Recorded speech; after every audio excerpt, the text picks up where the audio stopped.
We are here at the fair. Thank you, Dave. Our other top story tonight at 5:30. It was 40 years ago this week that a working-class neighborhood in Niagara Falls became the center of a national health crisis. Toxic chemical waste seeped into backyards and playgrounds in the Love Canal neighborhood. News 4's Jen Shantz spoke to residents who say even decades later, these wounds still feel fresh. Jackie, hundreds of families were eventually evacuated from the Love Canal area after it was discovered the waste dumped there by Hooker Chemical was toxic. If you ask dozens of people who grew up or raised their kids there, they'll tell you the company's actions led to long-term health disasters. 40 years later, they are still fighting for answers. He was a sweet little boy who I think would have contributed so much to society, and yet he was cut down at 7. John Allen Kenny was a victim of his own backyard, his mother says. Doctors in the late 70s said the 7-year-old boy died from kidney disease.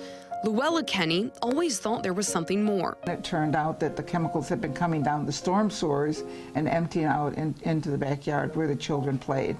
That backyard, she says, made her son sick. The Kennys lived on 96th Street in Niagara Falls, the Love Canal neighborhood.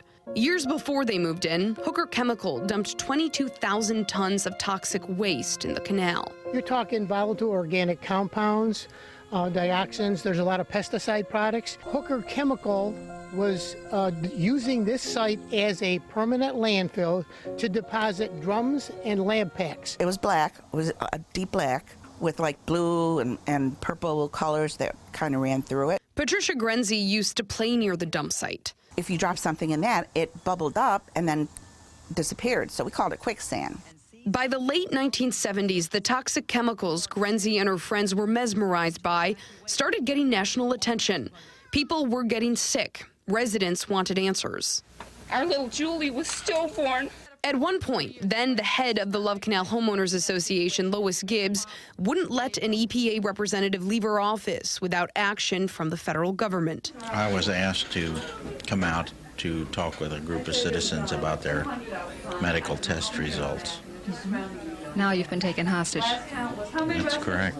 Once quiet housewives became members of an organized army. Would you please tell me, do I not my 3-year-old say? I don't know if I'll be able to grow up to be a normal man. And people were burning their deeds and their, mortgages, and it was like a movie scene. In 1978, President Carter declared Love Canal a federal health emergency. Eventually, the neighborhood was evacuated and there was a federal buyout. Many families, including the Kennys and the Grenzys, settled with the chemical company out of court after spending months living in motels. This is the Love Canal neighborhood now. 70 acres of emptiness. A school and 239 homes were demolished. It's an emotional graveyard for Luella Kenny, seen here at the site in the 80s. We took every precaution. I mean, we wouldn't let him go swimming. We wouldn't let him do all of these things. But we did not know about chemicals. After John died, she joined the fight alongside other mothers, demanding justice. I really never had a chance to grieve because all of a sudden I was thrust into this whole arena of trying to get out of Love Canal, trying to protect the rest of my family. They did get out of Love Canal, but closure never came, and the settlement did little to comfort Kenny. We have over 100 monitoring wells, not only on the site and off the site in the community. According to the EPA, the toxic waste is now capped and contained. You don't believe that? No.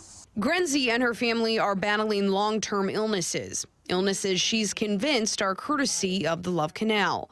No doctor has ever confirmed so with certainty. Right across from the toxic wasteland is a neighborhood, Black Creek. What would you say to those families who don't buy that this is capped and contained? Well, everything that we do at the agency is based on science. Our monitoring continues to show us today that the remedy is in place and continues to be protective of human health and the environment. 40 years after a sitting president admitted this place was toxic, Luella Kenny, now in her 80s, says she's not done fighting. I thought, well, maybe it's time to stop, but I can't do it. I can't bring John back, that's for sure. But I worry about all the other children. For more than 30 years now, Luella Kenny has helped distribute money to families of the original Love Canal lawsuit through the Love Canal Medical Fund. Keep in mind, there are still more than a dozen civil suits in litigation connected to the Love Canal. Jen Shantz, News 4.